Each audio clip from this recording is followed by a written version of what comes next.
Tele Brasil Notícias. Olá, estamos começando o Tele Brasil Notícias, o seu jornal semanal. Estamos abordando hoje a questão do calor em todo o país, as escolas também na parte de educação, que foram consideradas as melhores do mundo, e o Ministério da Cultura, que inaugurou o mercado das indústrias criativas aqui no Brasil.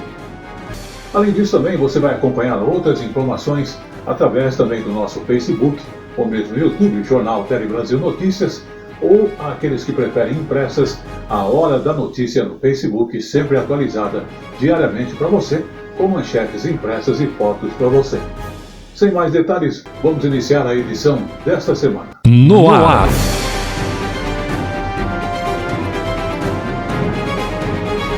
Tele Brasil Notícias.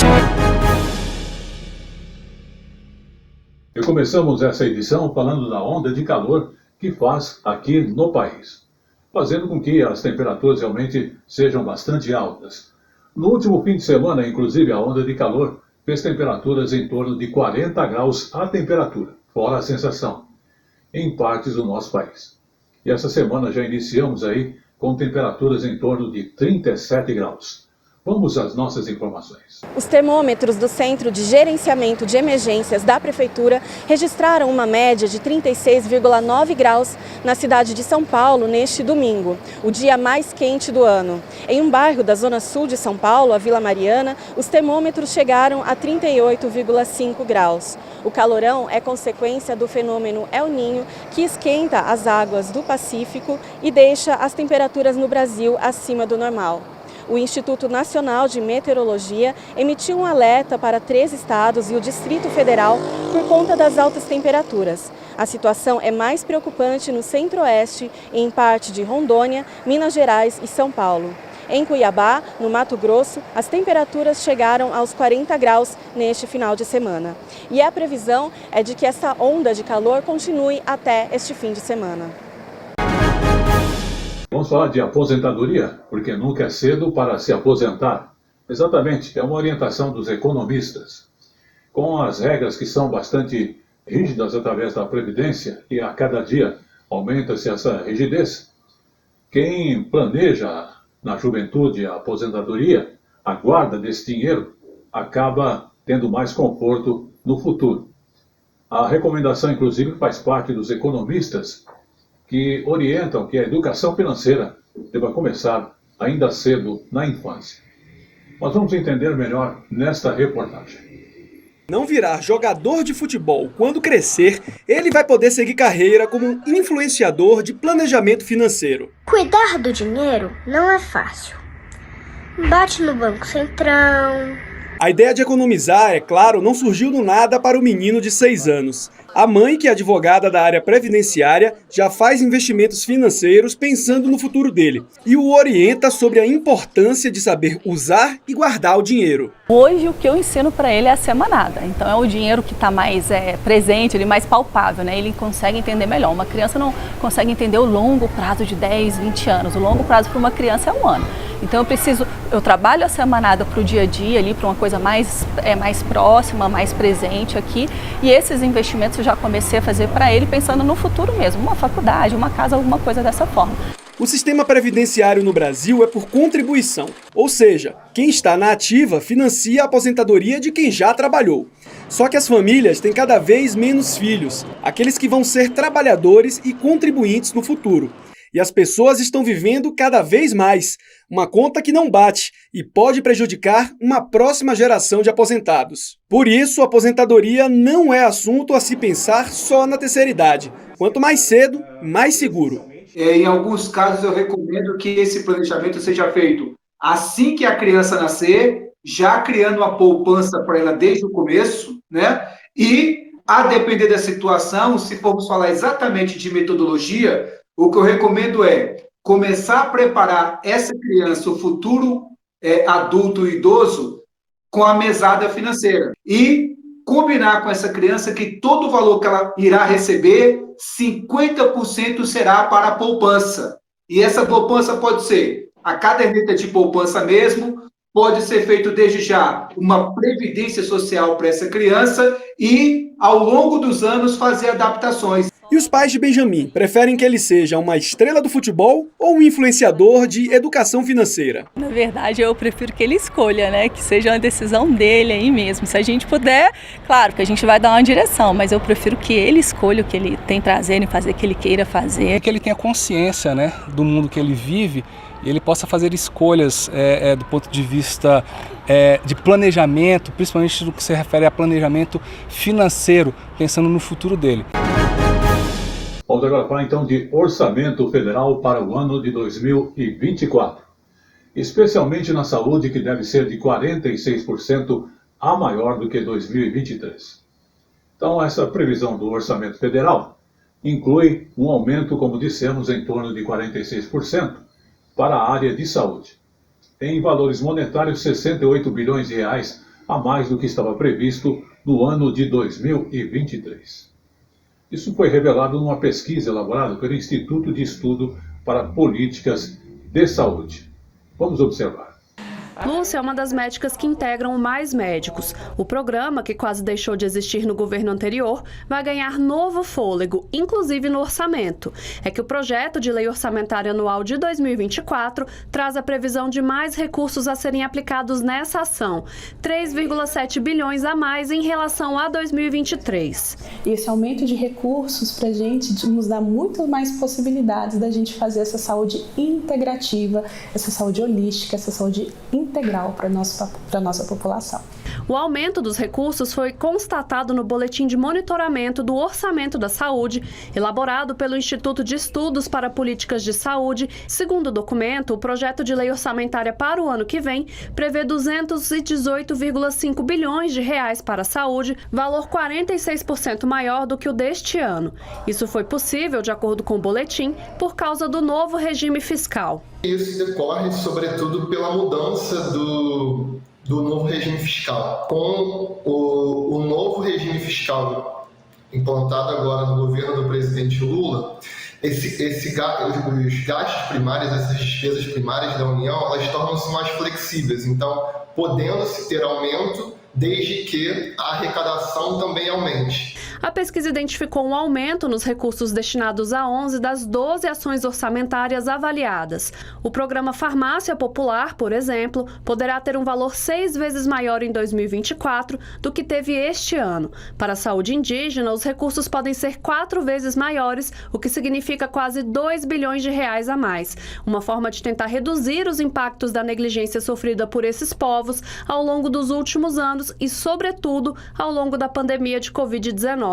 O governo ele tem quase 89% das suas despesas já comprometidas com alguns pontos, 91 são obrigatórias, né, e apenas 8,4% são discricionárias, e isso pode abrir espaço aí para eles gastarem mais com saúde e educação, e que são coisas realmente relevantes, né? O projeto de lei orçamentária é encaminhado ao Congresso Nacional anualmente. Nele estão previstas todas as despesas do Executivo, Legislativo e do Judiciário referente ao ano seguinte. Para valer, o documento precisa ser aprovado tanto pela Câmara quanto pelo Senado até o encerramento das sessões legislativas em dezembro. Educação. E destacando que 2 escolas brasileiras estão entre as melhores do mundo. Exatamente, 2 escolas que são de ordem pública aqui no Brasil, uma que é no Ceará e a outra em Minas Gerais, estão consideradas entre as melhores do mundo, justamente do ano de 2023. Em conjunto com as instituições de ensino de Jerusalém, também da Colômbia, da Índia, da África, que também foram premiadas. Vamos observar. O prêmio, criado no ano passado pela T4 Education, avaliou escolas de todo o mundo em ações que incluem a ajuda à comunidade, ações ambientais e o apoio à saúde mental. Essa é a primeira vez que escolas públicas do Brasil estão entre as vencedoras. A escola Joaquim Bastos Gonçalves, de Carnaubal, no interior do Ceará, ganhou na votação de um júri especializado na categoria Apoiando Vidas Saudáveis. Em 2021, em meio à pandemia de Covid-19, ela criou um projeto para oferecer aos alunos acesso a psicólogos online. E os resultados vieram rápido. A autoestima e as notas dos estudantes melhoraram. O projeto ele vai trabalhar o quê? O autocuidado, a aceitação, a autoconfiança e principalmente seguir. O prêmio inédito votado pelo público foi para a Escola Municipal Professor Edson Pisani, em Belo Horizonte. A instituição fica em uma das maiores favelas da capital mineira e foi escolhida pelas ações locais, entre elas informar os moradores sobre os planos para uma nova estrada e um projeto de lixo comunitário. Fora do Brasil, em Jerusalém, a iniciativa de integrar alunos judeus e árabes deu a Max Raining Randing Rand o troféu da categoria Superação de Adversidades. A diretora da escola explica que os estudantes aprendem história a partir de duas visões, a judaica israelense e a árabe palestina. O prêmio de colaboração comunitária foi para a Spark Soweto, que fica na cidade sul-africana, onde o ex-presidente Nelson Mandela viveu. A escola foi reconhecida por ensinar os alunos a votar, reduzir a poluição do lixo e combater a violência de gênero. Já na Colômbia, a instituição educativa municipal Montessori da cidade Pitalito ganhou no quesito ação ambiental. Um programa estudantil transforma resíduos da borra de café em produtos ecologicamente corretos. A estudante Clara conta que aprendeu a fazer sabão orgânico com resíduos do café.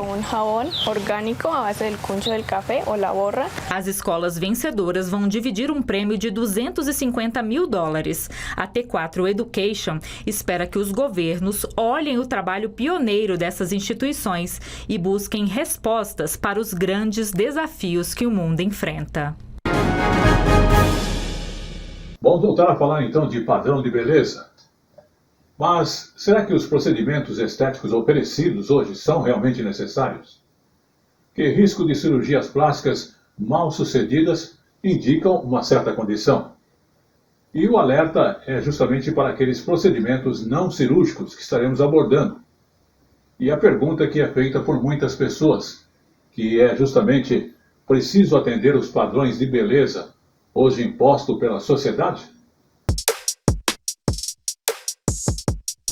Jonatas é paciente modelo, uma espécie de cobaia para profissionais que fazem cursos na área estética. Eu fiz bichectomia, lipo de papada, diminuí a testa também recentemente em um ano, tirei 5 centímetros. Os procedimentos que eu fiz no rosto, todos, exceto transplante capilar, foram todos por cirurgiões dentistas.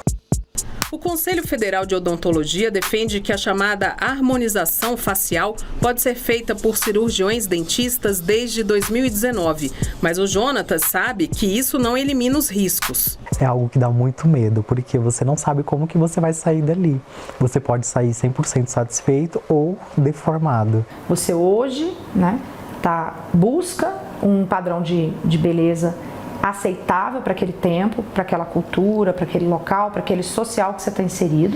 E amanhã, isso pode mudar completamente. E as redes sociais ditam essas mudanças o tempo todo. Paulista de Matão, a Mariana, de 35 anos, passou por isso. Balconista de farmácia, ela começou a trabalhar também como modelo e influencer para ter uma renda extra. Eu nunca tinha feito procedimentos estéticos, muito leiga nesse assunto. E fizemos, a harmonização facial, preenchimento labial, na maçã do rosto, no queixo. E ficou lindo, maravilhoso. Até então seria com ácido hialurônico, que é a substância correta que se aplica, O problema foi 6 meses depois. Acordei gigante, muita dor de cabeça, não sabia o que estava acontecendo. Foi aí que começou meu desespero de lá pra cá, que minha vida parou totalmente. Fizemos biópsias, ultrassom, mapeamento facial e foi constatado PMMA. O PMMA é um tipo de plástico usado na área da saúde, mas a aplicação é tão delicada que a Anvisa classifica a substância como classe 4, máximo risco. No meu caso nunca usei, mas eu às vezes vivo tratando, tirando às vezes o PMMA, que não só por resultados inestéticos, mas também por complicações, necrose que a gente tem que tirar e é muito difícil. Foi necessária a retirada totalmente do meu buço, do meu lábio, retirou do queixo, essa pele é um enxerto de trás da orelha. E essa pele que você vê, ela estava aqui do lado do meu nariz. Ele fez isso. Ano passado eu tive uma ideia de abrir meu canal no YouTube, né, que é Mari Michelini, que agora é a minha próxima etapa, a reconstrução labial, que vai ser agora em dezembro. E eu sempre falo, vamos pra cima, pensamento positivo e entrega na mão da justiça, né?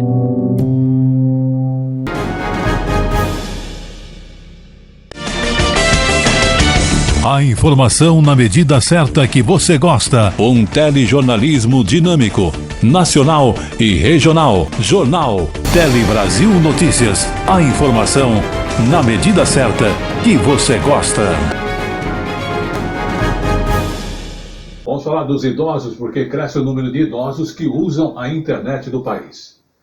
A pesquisa do Instituto Brasileiro de Geografia e Estatística, o IBGE, está mostrando as mudanças justamente nos hábitos de consumo da internet dos brasileiros.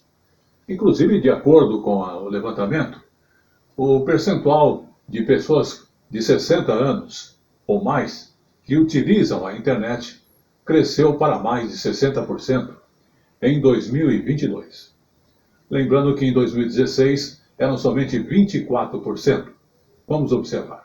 Um encontro de duas gerações, uma de nativos digitais e outras daqueles que ainda tropeçam na tecnologia. A Gabriele tem 21 anos e já nasceu em um mundo conectado. Agora ensina o que sabe para esse grupo de idosos no SESC de Taguatinga, no Distrito Federal. A oficina Você Mais Digital é um projeto piloto que já atendeu 80 idosos este ano e agora está disponível em todas as unidades do SESC do Distrito Federal. A ideia é ampliar o acesso à internet para que os idosos percam medo de usar os aplicativos e aproveitem todas as facilidades que estão disponíveis nas redes. Principalmente os idosos, né, têm muita dificuldade com a tecnologia, de mexer com os aplicativos, principalmente o Instagram, o WhatsApp e também os bancos, né? Nós percebemos muito que os bancos não têm muita facilidade para com os idosos e os idosos ficam com muita segurança, né, de cair em algum golpe, de fazer alguma transferência errada e aí nós sentimos muita dificuldade em relação a isso. No último ano, o número de pessoas que utilizaram a internet cresceu no país, segundo pesquisa do IBGE. Em 2022, 87,2% da população utilizava a rede mundial de computadores, um aumento de 2,5 pontos percentuais em relação a 2021. O percentual de pessoas com 60 anos ou mais que utilizam a internet subiu de 24,7% em 2016 para 62,1% em 2022. A população idosa, ou seja, de 60 anos ou mais, é a que menos utilizava a internet entre os grupos de idade. Mas ainda assim, em 2022, um pouco mais de 60% dos idosos utilizou a internet no período de referência, o que representa um crescimento expressivo, né, nesse período analisado. A pesquisa também mostra que 93,4% das pessoas utilizam a internet todos os dias. 94% acessam para conversar por chamadas de voz ou vídeo. 92% para enviar ou receber mensagens de texto, voz ou imagens por aplicativos. 88% para assistir a vídeos, séries e filmes. E 83% para usar as redes sociais. Terezinha fez a oficina para ficar mais independente dos filhos. Agora consegue se comunicar e até trabalhar na internet. Eu sempre pedia para os filhos, né? Mas aí fica aquela dependência. E aí eles também não têm essa paciência de ensinar, eles querem fazer para você, né? E aí com o curso, né, a gente aprende a ter autonomia, a fazer o procedimento, né? Já Camila, que cresceu usando as novas tecnologias, acessa a internet por várias horas, todos os dias, e tem dificuldade de parar. Eu uso muito a internet por conta da facilidade, também por conta da faculdade, né? Porque a gente vê muitos artigos, livros da própria faculdade dentro da internet. Do FIES, porque 1,2 milhões de pessoas podem renegociar as dívidas do FIES. Então, o estudante que tem dívidas do Fundo de Financiamento Estudantil, que todos conhecemos como FIES, já pode, inclusive, renegociar os débitos nas agências do Banco do Brasil e também da Caixa Econômica Federal. E lembrando que os descontos aí podem chegar a 99% do valor total. Vamos observar outros detalhes desta oportunidade. Concluir a faculdade e trabalhar na área de formação é o sonho de muitos estudantes. E foi isso que aconteceu com a Ana Paula. Mas como em todo início de carreira, a agora enfermeira enfrenta os seus desafios. E um deles é conseguir pagar a dívida que ficou após formada, os débitos com o FIES. Como a gente, à medida, no período da faculdade, a gente paga geralmente de 3 em 3 meses só os juros, né? Que dava em torno de R$50. Então, a gente pagava de 3 em 3 meses R$50.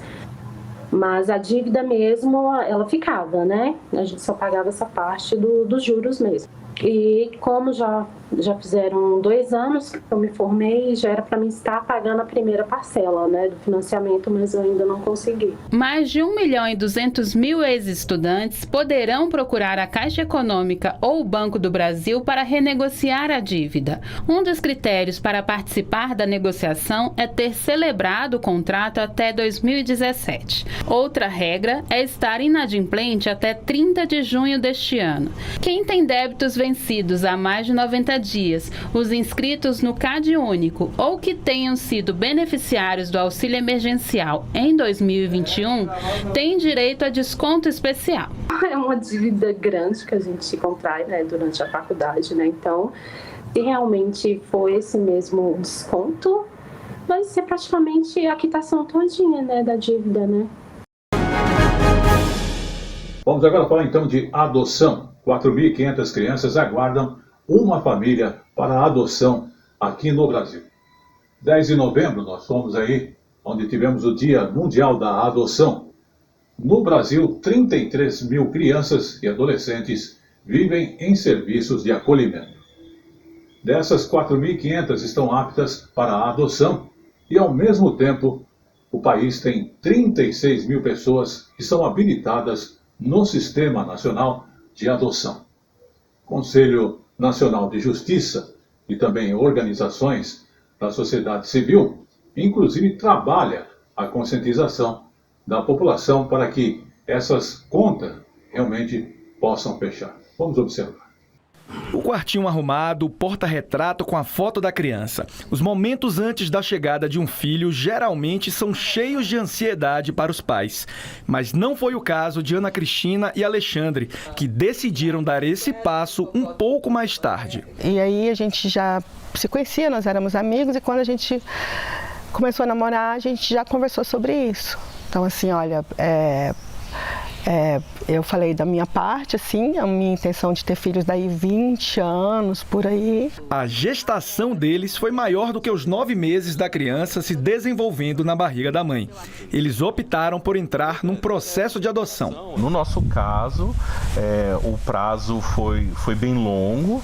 A gente até pediu um período de 6 meses para que a gente conseguisse fechar os nossos estudos. A Ana estava fechando o doutorado, eu estava fechando o mestrado, né, durante esse processo, para que quando ele chegasse a gente tivesse totalmente disponível, né, e tudo preparadinho para quando ele chegasse. O João teve 7 chás de fralda, né, porque já tinha muita gente esperando, não era só a gente, né. Pelo Sistema Nacional de Adoção e Acolhimento, há atualmente mais de 4.500 crianças disponíveis para serem adotadas e quase 36 mil pretendentes a adotar. Ter convivência familiar é direito previsto na Constituição Federal e no Estatuto da Criança e do Adolescente. E quando a família biológica não pode fazer esse cuidado, a adoção é uma forma de assegurar esse direito. O CNJ trabalha para que os processos de adoção sejam transparentes e para que as crianças e adolescentes sejam de fato o foco destes processos e não os adultos. Fomenta também os serviços de acolhimento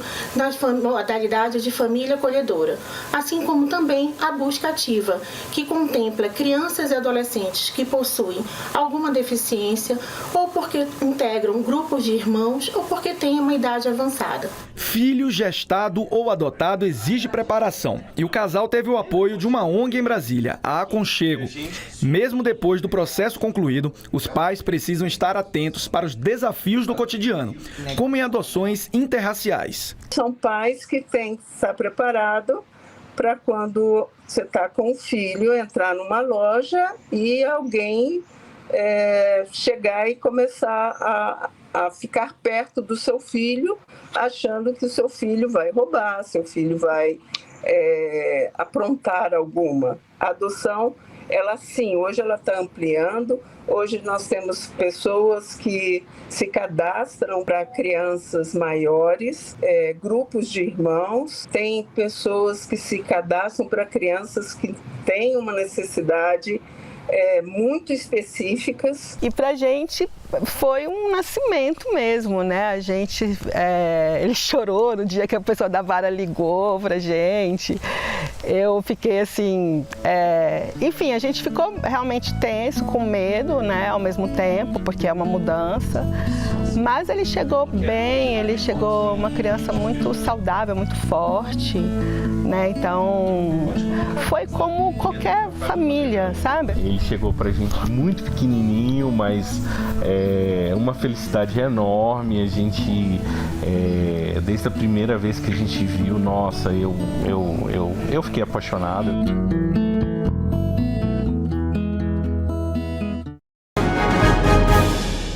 Vamos falar agora de mudanças climáticas que devem afetar as previsões para a safra de grãos 2023 para 2024. Segundo as informações da Conab, a produção de grãos deve chegar a 316,7 milhões de toneladas. Volume 1,5% menor do que é obtida em 2022 com previsão para 2023. Mas se olharmos para a área cultivada, ela cresceu 0,5%. A queda está acontecendo principalmente devido às mudanças climáticas. Vamos observar. O levantamento divulgado hoje pela Conab prevê uma colheita de 316 milhões e 700 mil toneladas, 4,7 toneladas a menos do que em 2022-2023. A Conab afirma que a queda se deve principalmente ao excesso de chuvas nas regiões sul e sudeste e à estiagem prolongada no centro-oeste. Muito bem, vamos falar agora da questão de separações judiciais, que não é mais exigência para o divórcio. No dia 9/11, o Supremo Tribunal Federal decidiu que a separação judicial não é mais uma exigência para o divórcio. Vamos entender nessas informações. A maioria dos ministros aqui do Supremo Tribunal Federal confirmou o entendimento de uma lei de 2010 que diz o seguinte: se o casal desejar, o divórcio pode acontecer diretamente, ou seja, sem a necessidade de etapas prévias, nem mesmo de um período mínimo do matrimônio. O placar, então, ficou em 7-3. Os ministros que divergiram argumentaram que a separação judicial deveria ser mantida como um momento antes da decisão definitiva do casal sobre a união. E hoje, aqui na pauta do Supremo Tribunal Federal, também estava previsto o julgamento sobre a revisão do FGTS, o Fundo de Garantia do Tempo de Serviço. Mas não houve tempo hábil para discutir o tema e o julgamento ficou para amanhã. Inclusive, vai ser o primeiro item da pauta de julgamento de quinta-feira. Eu volto com vocês. E chegou agora no Tele Brasil Notícias o nosso Momento Jurídico. O Momento Jurídico aborda a questão da quarta turma, que afasta a responsabilidade de loja por fraude em cartão de crédito. Justamente a quarta turma do Superior Tribunal de Justiça determinou a exclusão de uma empresa comercial do polo passivo de ação de indenização, que era proposta por uma mulher em razão de compras fraudulentas feitas com o cartão de crédito em seu nome. Vamos observar mais detalhes. Quarta turma do Superior Tribunal de Justiça afasta a responsabilidade de loja por fraude em cartão de crédito. Na origem do caso, uma consumidora solicitou um cartão de crédito emitido por uma varejista e administrado por um banco. O cartão não chegou até ela, mas a mulher recebeu faturas constando compras feitas em 2 lojas diferentes. Ela buscou então o judiciário e ingressou com ação de indenização contra a empresa emitente e o banco administrador do cartão, além das lojas. O Tribunal de Justiça de Santa Catarina manteve a sentença da primeira instância, entendendo que a loja seria parte legítima para responder à ação por ter aceitado o cartão como meio de pagamento. As dívidas em nome da consumidora foram declaradas inexistentes e as empresas foram condenadas solidariamente ao pagamento de danos morais de R$20 mil.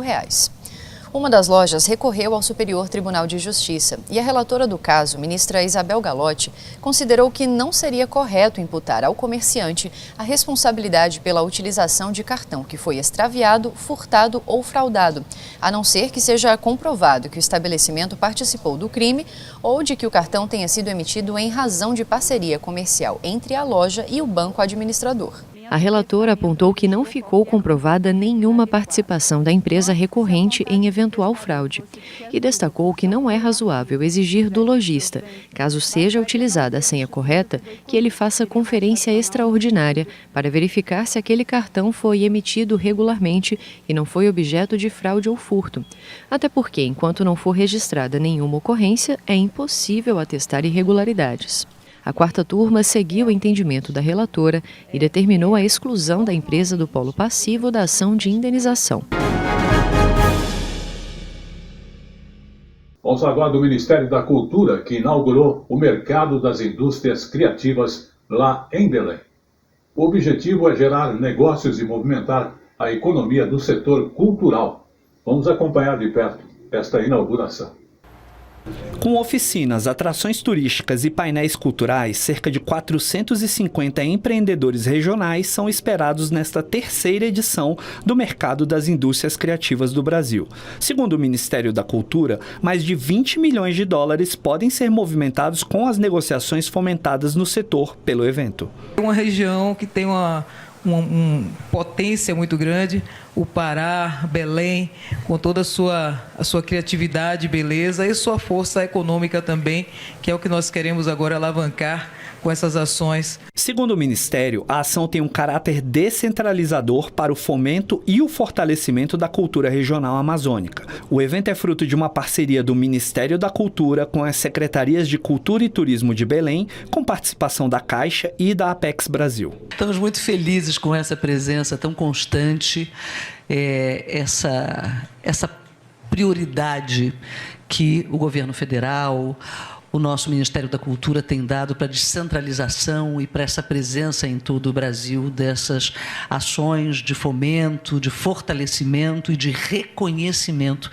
pelo imenso valor do trabalho de agentes culturais, de guardiões e guardiãs, de mestres e mestras, dessas nossas sabenças, desses nossos fazeres, que na região amazônica tem uma importância muito grande para a manutenção das nossas matrizes identitárias, mas também para um mercado de trabalho muito importante. Muito bem, dezembro quase chegando, mas o Correio já está aí com o Papai Noel dos Correios, inclusive disponibilizando já as cartas para a adoção. E isso é a programação do Papai Noel dos Correios 2023, que inclusive já começou. E essas cartas estão disponíveis para a adoção. É uma campanha que busca incentivar as pessoas a adotarem uma cartinha. E dentro dessa cartinha, que é enviada para o Papai Noel, e com esta carta possa se atender aos pedidos das crianças. Vamos observar. Estamos em novembro e essa chegada antecipada do Papai Noel tem um bom motivo. É para dar tempo de distribuir todas as correspondências para quem conta com um presente que chega pelos Correios. E dessa vez o Papai Noel teve até uma ajuda. O Papai Noel veio a Santa Maria, 30 quilômetros de Brasília, para receber 435 cartas escritas pelos estudantes dessa escola. As correspondências já têm padrinho certo, serão adotadas pelos empregados dos Correios. Foram eles que, há 34 anos, comovidos com os pedidos que chegaram até a empresa, decidiram presentear as crianças. Já virou tradição, ainda bem, né? É uma forma que nossa empresa, uma empresa pública, uma empresa do povo brasileiro, tem de retribuir à sociedade, né, por toda a confiança que depositou nos Correios. A campanha contempla estudantes matriculados até o 5º ano do fundamental em escolas públicas de crianças de até 10 anos que mandam a carta física ou virtual e pessoas com deficiência ou de abrigos de qualquer idade. Pela primeira vez, todos os alunos dessa escola são contemplados. É bacana a gente ver que isso pode ser proposto para as crianças, né? Que isso pode ser realidade. Então, essa memória que vai ficar, esse carinho que essas crianças depois também vão nos retornar e a gente retornar para eles, é muito importante. As correspondências podem ser adotadas fisicamente nas agências e também por meio do blog da campanha. As cartas para o Papai Noel também podem chegar virtualmente. Basta enviar uma foto da carta para o blog do Noel. Neste ano, quase 100 mil cartas já estão disponíveis para adoção. Hoje a gente veio aqui, é significativo, mas nós também vamos fazer esse lançamento em outros locais.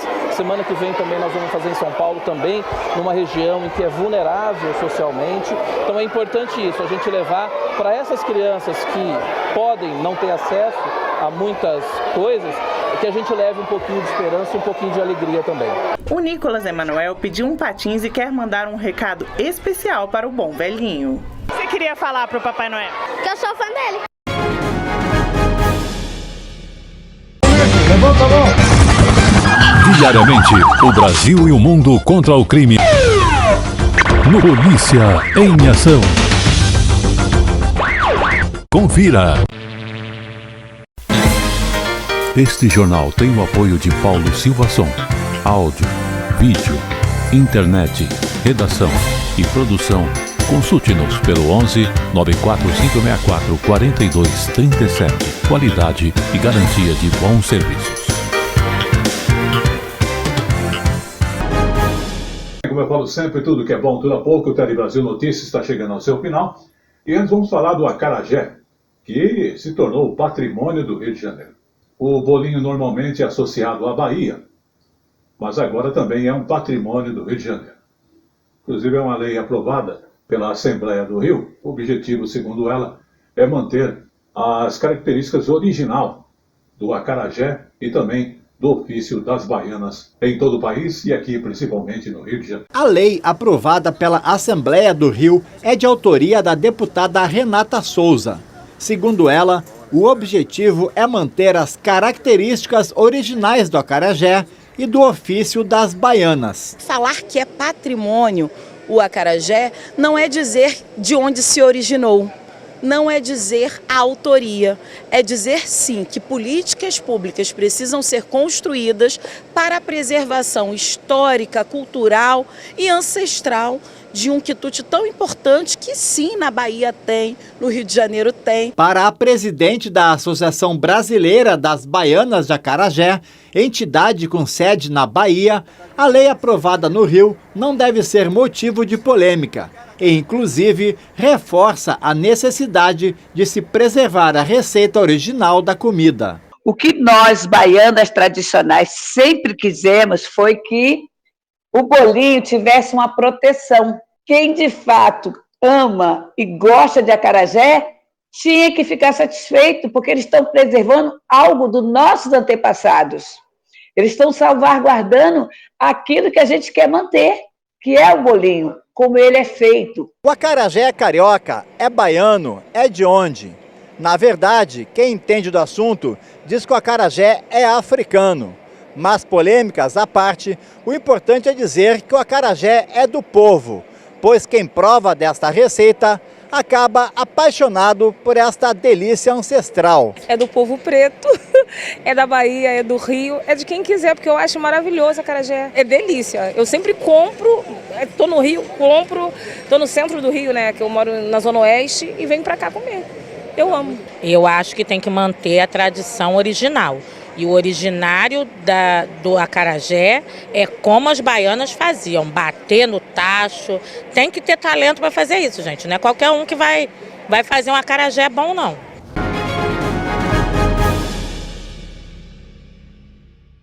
E esse foi o Jornal Tele Brasil Notícias, que agradece a sua audiência e volta na semana que vem com muito mais informações e detalhes dos acontecimentos desta e também das semanas anteriores. Até lá.